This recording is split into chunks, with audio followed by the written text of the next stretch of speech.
If you guys want some gamer subs, make sure to use code GM for 10% off. And while you're at it, come check me out live over at twitch.tv/gminers. Thanks.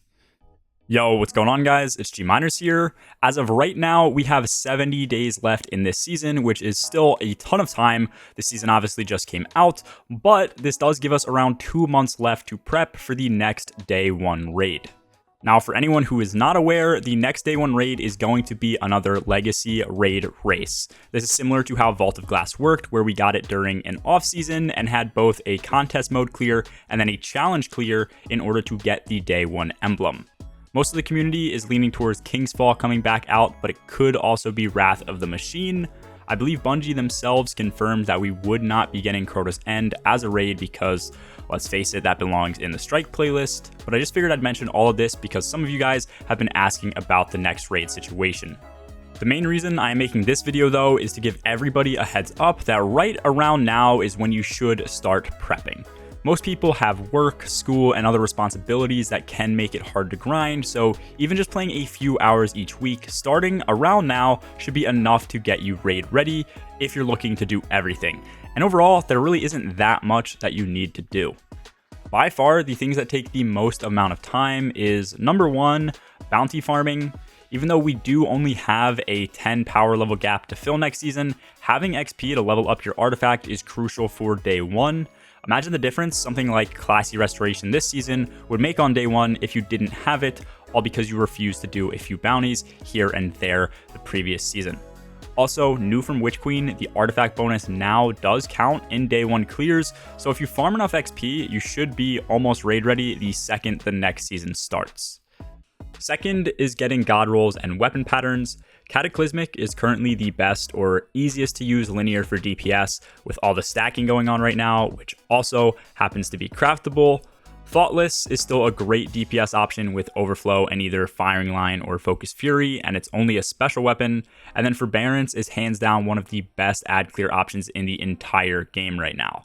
These are just a few of the top options that came to my mind, but make sure you prioritize getting your important patterns done or just farming for a god roll. The third thing you should look into doing, which is actually massive as of this season, is going to be getting a new resilience-based armor set for each class, or at least the class that you know you'll be bringing into day 1 raids. I already have a video on how to get high stat roll armor for this season, which I will link below, and I will also be covering which stats you should aim for on each class in a later video too. Also, make sure to include exotic farming from Nightfalls and Lost Sectors as part of your armor to-do list, because chances are most of your exotics are going to be recovery based as of right now. Also, make sure to keep your armor sets that you have, because chances are the 40% resilience change could be heavily nerfed before next season.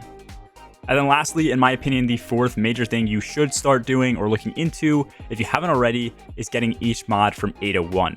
Specifically, the combat style mods make a huge difference in builds and in endgame content, and so do other things like reserve mods, ammo finders, and scavengers.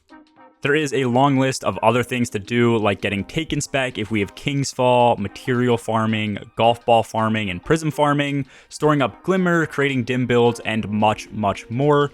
I will cover all of these things as we progress through the season, which really just means I will be working on these videos one after another, and we'll also have some end game content, tips, tricks, and guides to help anyone who wants to understand what day 1 raids are like and how to get better in harder PvE environments. All of these will be in a playlist that I will pin in a comment below so that you guys can follow along. And most importantly, if you guys do have any questions or video requests that I didn't mention, make sure to let me know. I also posted a poll asking what you guys thought was the most important aspect of day 1 prep, and a lot of you guys commented that you thought getting the right team was super important, which is 100% true.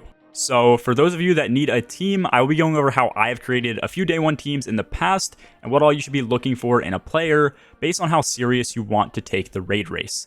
So make sure to look out for that video in the playlist because I will be making that next. But that's all for this video, guys. As always, have a good one.